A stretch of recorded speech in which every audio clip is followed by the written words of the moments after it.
नमस्कार दोस्तों, एक बार फिर से स्वागत है आपका और अध्यापक अकेडमी पर, जहां हम कर रहे हैं सी टेट पेपर SST 2 की प्रिपरेशन।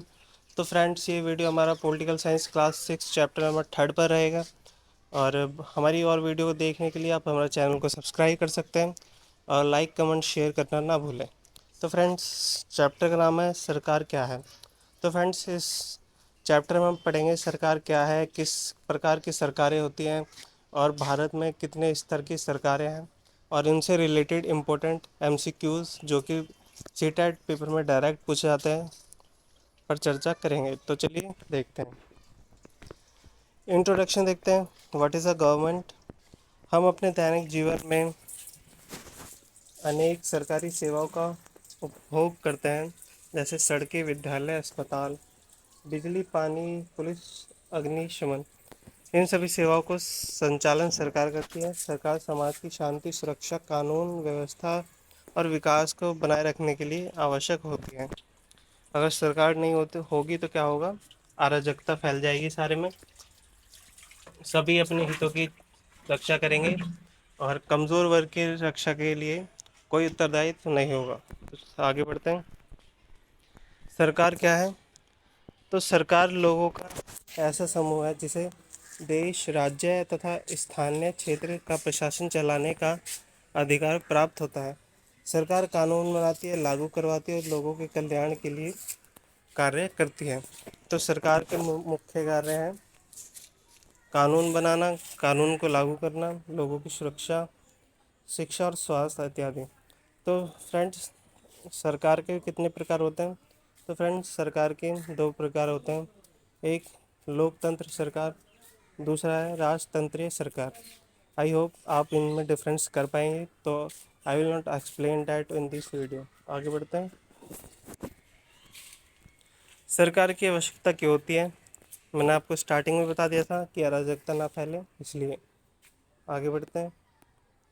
सरकार के स्तर। तो फ्रेंड्स, भारत सरकार के तीन स्तर हैं। कौन सा? केंद्र, राज्य और तीसरा है हमारा स्थानीय सरकार। तो केंद्र सरकार क्या है? तो फ्रेंड्स, जो पूरे देश के लिए कार्य करती है। इसके क्षेत्र में कौन कौन से अधिकार आते हैं? रक्षा, विदेशी नीति और मुद्रा। तो ये तीनों क्षेत्र केंद्र सरकार के अंतर्गत आते हैं। और फ्रेंड्स, हमारे NCERT में कुछ साइड में दिया गया था इंपॉर्टेंट पॉइंट्स, वो हमने इंक्लूड किए हैं ताकि आपका कुछ ना छूटे। तो फ्रेंड्स, 1931 में यंग इंडिया पत्रिका में लिखते हुए गांधी जी ने कहा था कि यह विचार सहन नहीं कर सकता कि जिस आदमी के पास संपत्ति है वह वोट दे सकते हैं, लेकिन वह वोट नहीं दे सकता जिसके पास चरित्र है, शिक्षा नहीं है, वह वोट नहीं दे सकता। आगे बढ़ते हैं। राज्य सरकार के अंतर्गत कौन कौन से क्षेत्र आते हैं? पुलिस, कृषि, स्वास्थ्य, राज्य, शिक्षा। अब देखते हैं स्थानीय सरकार, जो ग्रामीण सरकार होती है जैसे पंचायतें वगैरह।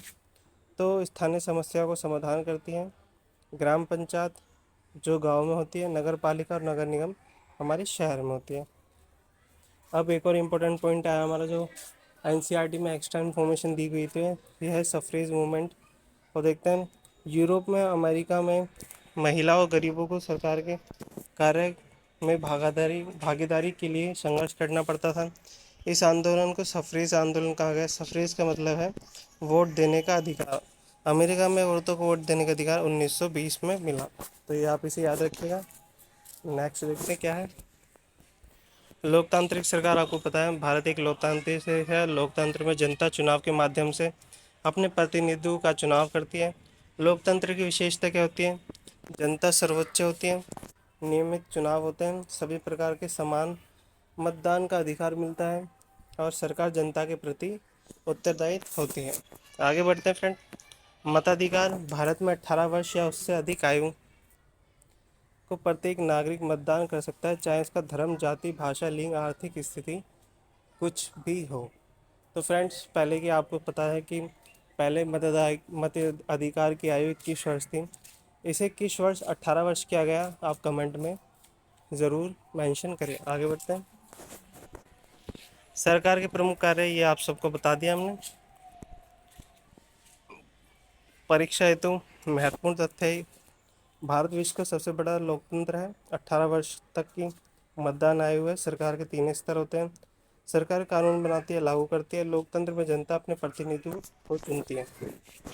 एमसीक्यूज देखते हैं फ्रेंड्स। सरकार का मुख्य कार्य क्या है? तो फ्रेंड्स ऑप्शन नंबर बी, कानून बनाना और लागू करना। Next question number second,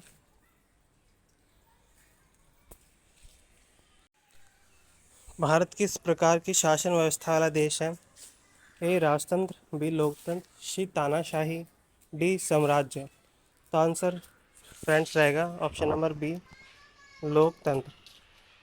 Bharat में मतदान की न्यूनतम आयु है, आप सभी को पता है, मैंने बताया था। ऑप्शन नंबर सी, 18 वर्ष। भारत में सरकार कितने स्तर पर होती है? तो फ्रेंड्स 3 स्तर पर होती है। कौन कौन सी, कमेंट में ज़रूर लिखिएगा। आगे, गांव की स्थानीय सरकार क्या कहलाती है? नगर निगम, तो फ्रेंड्स ये शहरों में होती है। संसद, विधानसभा नहीं। ऑप्शन नंबर बी, ग्राम पंचायत। 6, कानून कौन बनाता है? ऑब्वियसली सरकार। लोकतंत्र में प्रतिनिधि का चुनाव कौन करता है? ऑप्शन नंबर सी, जनता। सरकार प्राकृतिक आपदाओं के समय क्या करती है? ऑप्शन बी, राहत और सहायता प्रदान करती है।